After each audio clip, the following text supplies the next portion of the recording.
नमस्कार बंधुगण आमे शुणुचे मनोज दास लिखित कहानी लक्ष्मीर अभिसार कहानी क्रम कहानी किंभारिणी माइल माइल जलाभूई बालुका प्रांतर पाणी कादुओ किछि ही विशिष्ट समाजतत्वविद डॉक्टर ब्याडस्टोन को विचलित करि पारि नथिला।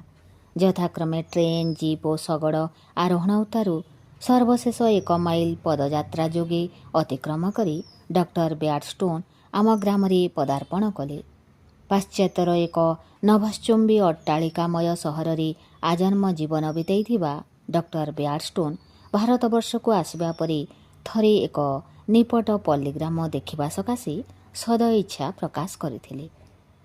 आम छात्र जीवनर भारतवर्ष सहर और ग्राम भितरर व्यवधान आज भली संकुचित होई नथिला। विशाल नाली त्रिकोण राजनीतिविद स्वल्प संचय और सिगारेटर बहुरंगी विज्ञापन और लाउडस्पीकर अध्यूषित आजिर पल्ली जेपरी सहरर विकल प्रतिध्वनि रे परिणत होईची सेतेबेले सेपरी होई नथिला।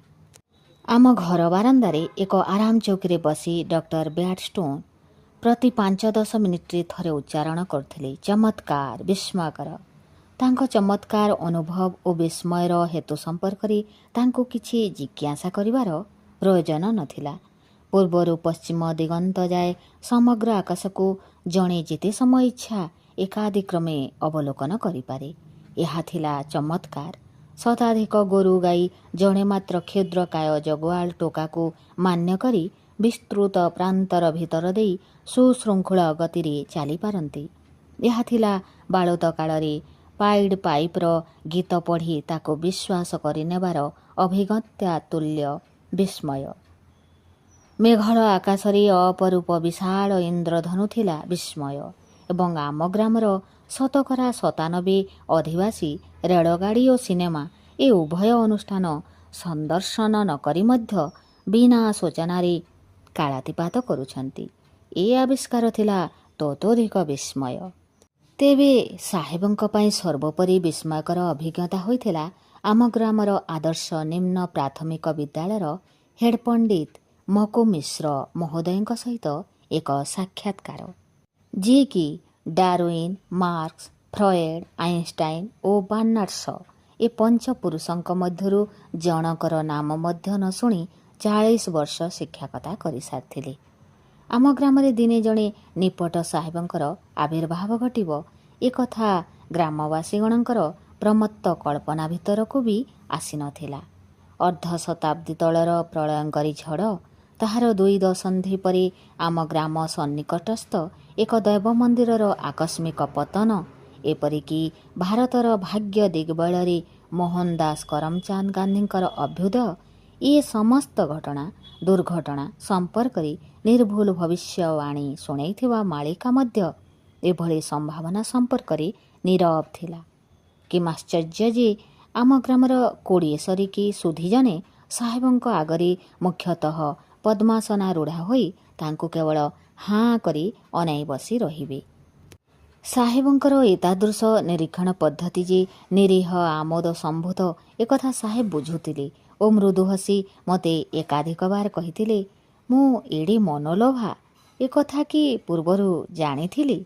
मु जदि नृत्य विद्या शिखिथांती तेबे ई ग्रामीण भल लोक मानकु आप्यायित करिवा पई बहे नाचंती। आम ग्रामवासी मानक प्रति एभଳି ममताबद्ध होई पड़ुथबा साहेब हठात पचारले अच्छा बाबू ए व्यक्ति माने समस्ते भूत प्रेतरे विश्वास करती। मु अनुवादक हिसाब रे थिली एकांत विश्वस्त। प्रश्नटी अविकल भाषांतरित करिदेबा मात्रे सभी नाही कले। साहेब सड़खे बसिले। जनागला एथर तांकर हाँ करिवा पाଳି। किछि समय परे से मते कहिले जानिछ बाबू एमाने मो देशर लोकंक ठारू बहुत अधिक प्रगतिशील। विश्वास कर आम देश रे शतकरा 50 रु बेसी भाग लोक प्रकाश्य हो बा गोपन रखी हो भूत प्रेतरे विश्वास करती। अच्छा बाबू पचारल एमाने समस्ते भगवान रे विश्वास करती। मु साहेबंक प्रश्न भाषांतरित कली। लोके स्तब्ध होई बसी रहिले अर्थात एमाने निश्चित नुहंती संदेही। साहेब सेमानंक नीरवतार अर्थ निजकु निजे बुझेई देले ओ सप्रशंस कंठरे मते कहिले विश्वास कर बाबू ମୋ ଦେଶରେ ଲୋକେ ସିନା ଉପରକୁ ବସ୍ତୁବାଦୀ ଦେଖାଯାଆନ୍ତି, କିନ୍ତୁ ସେତିକିବେଳେ ଆମ ଗ୍ରାମର ସୁଧୀଜନେ ସେମାନଙ୍କୁ ପ୍ରଥମୋକ୍ତ ସଂକ୍ଷିପ୍ତ ଉକ୍ତି ଓ ପରବର୍ତ୍ତୀ ନିରୁକ୍ତିର ବ୍ୟାଖ୍ୟା ଦେବାକୁ ଆରମ୍ଭ କରିଦେଲେ। ଭୂତପ୍ରେତଙ୍କୁ ବିଶ୍ୱାସ କ'ଣ ସାହେବ? ସେମାନଙ୍କର ବିବେକ ଥାଏ ନା ଫିବେକ ଥାଏ? ତମେ କି ପରତେ ଯିବ ସାହେବ? ମୋ ସମ୍ପର୍କୀୟ ଭାଇ, ମୋ ଆପଣା ବାପାର ନିଜ ମାମୁଁର ନିଜ ଜୁଆଇଁର ଖୋଦ୍ ପୁତୁରା। ଏକା ତକିଆରେ ମୁଣ୍ଡ ଦେଇ ଶୋଇବାଠୁ ଆରମ୍ଭ କରି ତା ବାହାଘର ବେଳ ସବୁ ସଉଦା କରିବା ପର୍ଯ୍ୟନ୍ତ କ'ଣ ମୁଁ ନ କରିଛି ଶଳାଟି ପାଇଁ। ଅଥଚ କିଏ ନ ଜାଣେ ଯେ ମରି ଭୂତ ହୋଇ ଶଳାଟି ଆମ ଗାଁର କୋଟି କୋଟି ଲୋକଙ୍କ ଭିତରୁ ମୋତେ ହିଁ ହଇରାଣ କରିବା ପାଇଁ ମନୋନୀତ କଲା। କିଏ ନ ଜାଣେ ଯେ ପୁରା ବର୍ଷଟିଏ ପର୍ଯ୍ୟନ୍ତ ମୁଁ ଅଧାଅଧି ଖର୍ଚ୍ଚ ଦେଇ ତା ବର୍ଷକିଆଟି ଜାକ ଜମକରେ କରି ତା ଆତ୍ମାକୁ ସନ୍ତୁଷ୍ଟ କରିଦେବା ପର୍ଯ୍ୟନ୍ତ ରାତିରେ କେବେ ବି ବାଡ଼ିପଟକୁ ବାହାରୁ ନଥିଲି। ଏକ ପାଇଁ ନୁହେଁ କି ଦୁଇ ପାଇଁ ନୁହେଁ। କିଏ ନ ଜାଣେ ଏ କଥା? ନା ସାହେବ, ତୁମେ ଯେତେ ହେଲେ ବିଦେଶୀ ଲୋକ। ତମେ ଆମ ଦେଶର ଭୂତପ୍ରେତଙ୍କୁ ବିଶ୍ୱାସ କରି ବସିବା ଠିକ୍ ହେବ ନାହିଁ। ସେମାନେ ସୁଯୋଗ ପାଇଲେ ସେମାନଙ୍କୁ ବଶ କରି ରଖିଥିବା ଗୁଣିଆଙ୍କର ବି ବେକ ମୋଡ଼ି ଦେଇପାରିବେ। ଅବଶ୍ୟ ଦୟାଳୁ ପରୋପକାରୀ ଭୂତପ୍ରେତ ନାହାନ୍ତି ବୋଲି କହିହେବ ନାହିଁ। ମୋ ପିଲାବେଳେ ମୁଁ ଖୋଦ୍ ଲଙ୍ଗୁଳି ବାବାଙ୍କୁ ଦେଖିଛି। ବାବୁ, ତମେ ସାହେବଙ୍କୁ ଉତ୍ତମ ରୂପେ ସମଝାଇ ଦିଅ। ସେ ମହାପୁରୁଷ ନିର୍ମଳ ଉଲଗ୍ନ ଥିଲେ। ମୁଁ ତାଙ୍କୁ ଦେଖିବା ବେଳକୁ ତାଙ୍କ ଉମର 200 ବର୍ଷରୁ ଉର୍ଦ୍ଧ୍ୱ। ସେ ମହାପୁରୁଷଙ୍କ ଜନ୍ମ ବୃତ୍ତାନ୍ତ ବଡ଼ ବିଚିତ୍ର ସାହେବ। ସେତେବେଳେ ଦେଶରେ ମହାମାରୀ ଲାଗିଥାଏ। ତାଙ୍କ ଗର୍ଭବତୀ ମା ମରିଗଲେ ଭାବି ପରିବାରର ଲୋକେ ତାଙ୍କୁ ନେଇ ମଶାଣିରେ ଫୋପାଡ଼ି ଦେଇ ଆସିଲେ। ପରେ ପରେ ମହାତ୍ମା ଜନ୍ମ ହୋଇ ରଡ଼ି କରିଛନ୍ତି ରାତିଟାଏ ଦିନଟାଏ। ତାପରେ ଅନ୍ୟ ଏକ ଶବ ନେଇ ମଶାଣିକୁ ଯାଇ ଲୋକେ ମଲା ମା କୋଳରୁ ମହାତ୍ମାଙ୍କୁ ତୋଳି ଆଣିଲେ। କହିଲ ଦେଖି ସାହେବ, ମହାତ୍ମାକୁ 24 ଘଣ୍ଟା କାଳ ରକ୍ଷା କଲା କିଏ? ଗ୍ରାମର ଅନ୍ୟ ଜଣେ ସ୍ୱଭାବ ତାର୍କିକ ପ୍ରବୀଣ ସାହେବଙ୍କ ପାଖକୁ ଘୁଞ୍ଚି ଘୁଞ୍ଚି ଆସି ଚ୍ୟାଲେଞ୍ଜ ଦେଲାଭଳି ଭଙ୍ଗୀରେ ଉପରୋକ୍ତ ପ୍ରଶ୍ନ କଲେ ଓ ନିଜେ ତାହାର ଉତ୍ତର ଦେଲେ। ପୁଣି ଭୂତପ୍ରେତଙ୍କ ପଞ୍ଚାୟତ ନିଶ୍ଚୟ। ଲଙ୍ଗୁଳି ବାବା ସାରା ଜୀବନ ଆଉ ମଣିଷଙ୍କ ସହିତ କଥା କହିଲେ ନା ଲୁଗାପଟା ପିନ୍ଧିଲେ? ନିହାତି କଥାଭାଷା ହେବାକୁ ମନ ହେଲେ ଗୁଲୁଗୁଲୁ କରି ଅଦୃଶ୍ୟ ଆତ୍ମାମାନଙ୍କ ସହ କଥାଭାଷା ହୁଅନ୍ତି। ଆଉ ଭଗବାନଙ୍କ ଉପରେ ଯିଏ ବିଶ୍ୱାସ ଅବିଶ୍ୱାସ କଥା ଉଠେଇଲ ସାହେବ, ଭଗବାନ କ'ଣ ମହାଜନ ଆମେ ଖାତକ? ନା ଆମେ ମହାଜନ ଭଗବାନ ଖାତକ ଯେ ତାଙ୍କ ସହ ବିଶ୍ୱାସ ଅବିଶ୍ୱାସର ପ୍ରଶ୍ନ ଉଠିବ? ସେ ପୃଥିବୀ ସୁଜିଲେ, ଆମକୁ ପୃଥିବୀକୁ ଆଣିଲେ, ପୁଣି କୁଆଡ଼େ ବୋଲି କୁଆଡ଼େ ନେଇଯିବେ, ପୁଣି ଆଣିବେ, ପୁଣି। ସମସ୍ତେ ଏକତାଳରେ ମୁଣ୍ଡ ଏପଟ ସେପଟ କରି ପଣ୍ଡିତଙ୍କ ଏ ବ୍ୟାଖ୍ୟାକୁ ସମର୍ଥନ ଜଣାଇଲେ। ମୁଁ ଯଥାସାଧ୍ୟ ଅନୁବାଦ କଲି।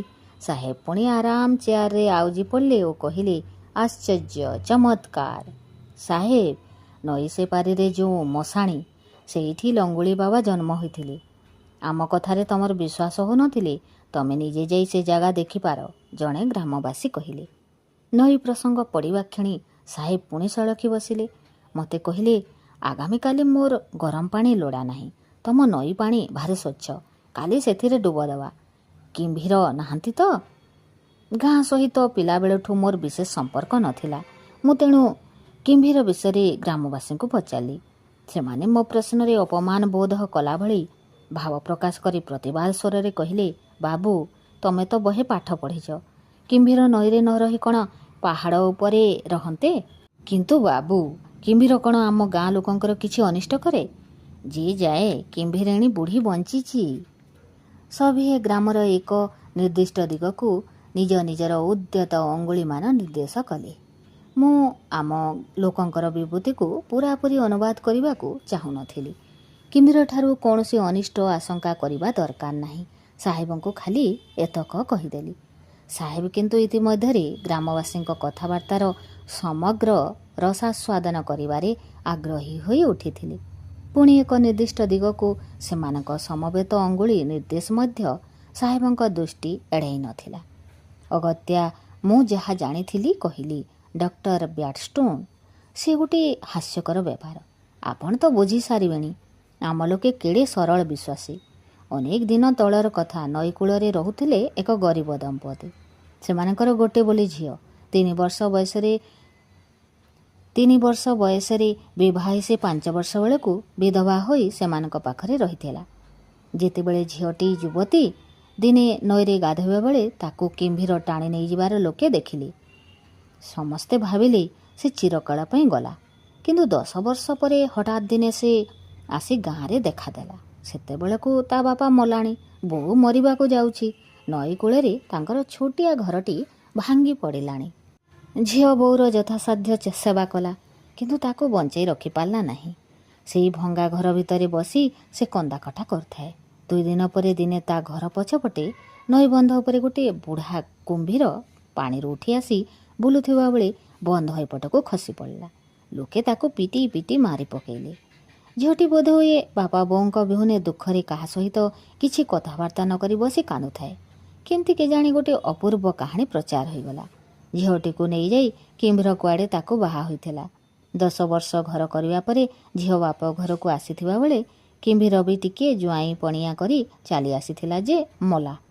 ସ୍ତ୍ରୀ ଲୋକଟି ଏବେ ବି ବଞ୍ଚିଛି, ବୟସ ସମ୍ଭବତଃ 90 ପାଖାପାଖି।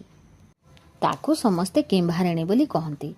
କାଳକ୍ରମେ ୟା ବି ବିଶ୍ୱାସ କରି ନିଆଯାଇଛି ଯେ କିମ୍ଭାରିଣୀ ପ୍ରତି ସମ୍ମାନ ଦେଖାଇ ଅନ୍ୟ କିମ୍ଭୀରମାନେ ଏ ଗାଁର ଲୋକଙ୍କର ଅନିଷ୍ଟ କରନ୍ତି ନାହିଁ।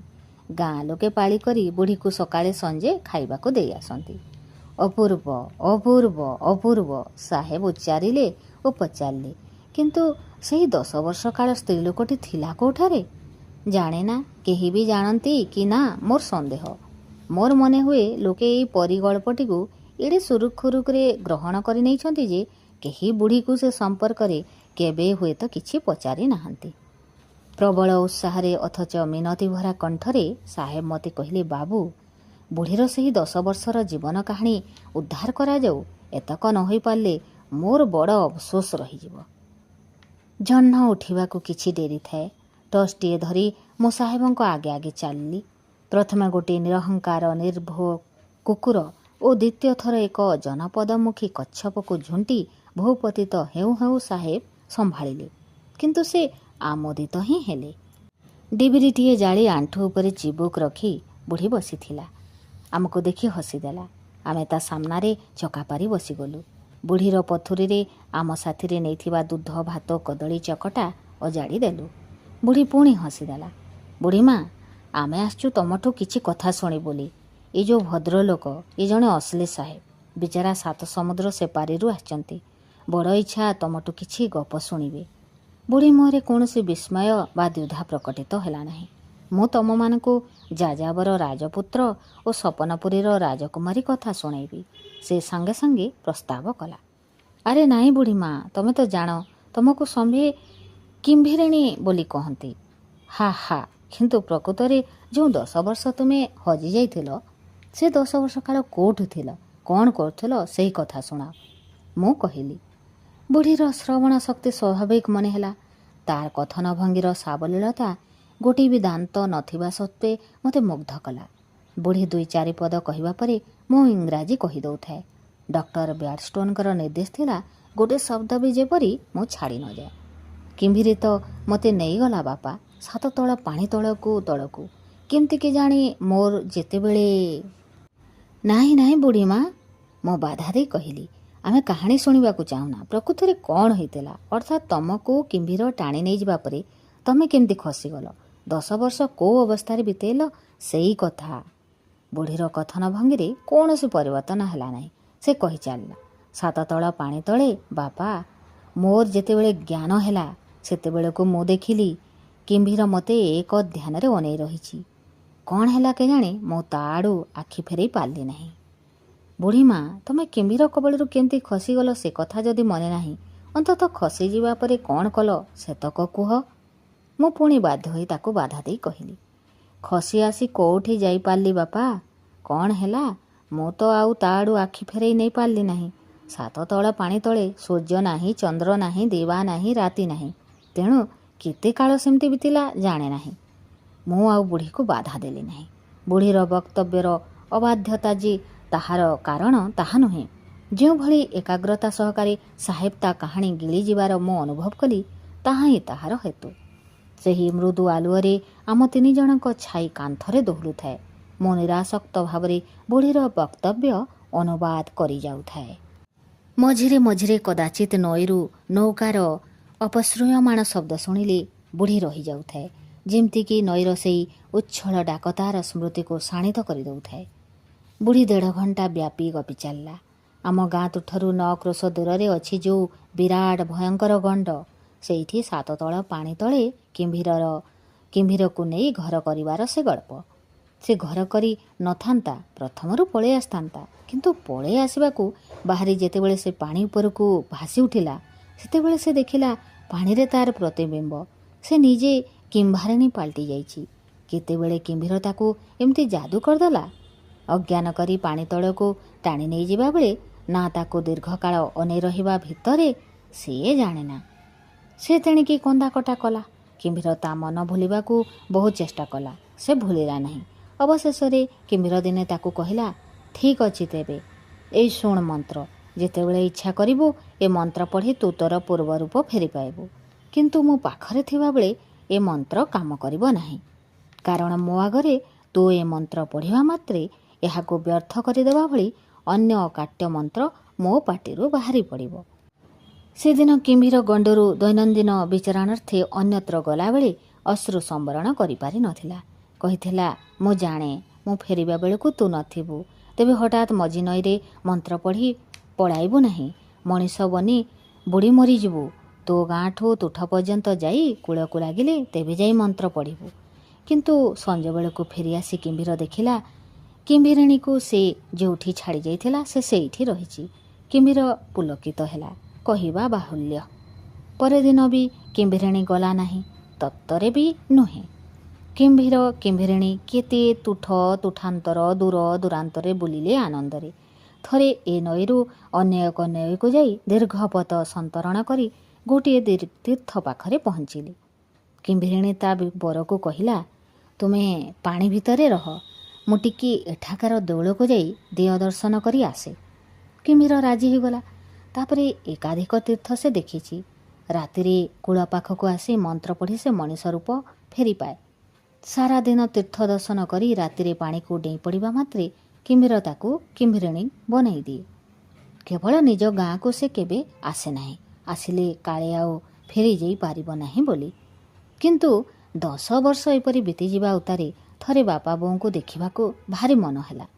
କିମ୍ଭୀରର ଅନୁମତି ନେଇ ଦିନକ ପାଇଁ ସେ ଗାଁକୁ ଆସି ଦେଖିଲା ସବୁ ଛାରଖାର ହୋଇଯାଇଛି। ବାପା ନାହାନ୍ତି, ବୋଉ ମରିବାକୁ ଯାଉଛି।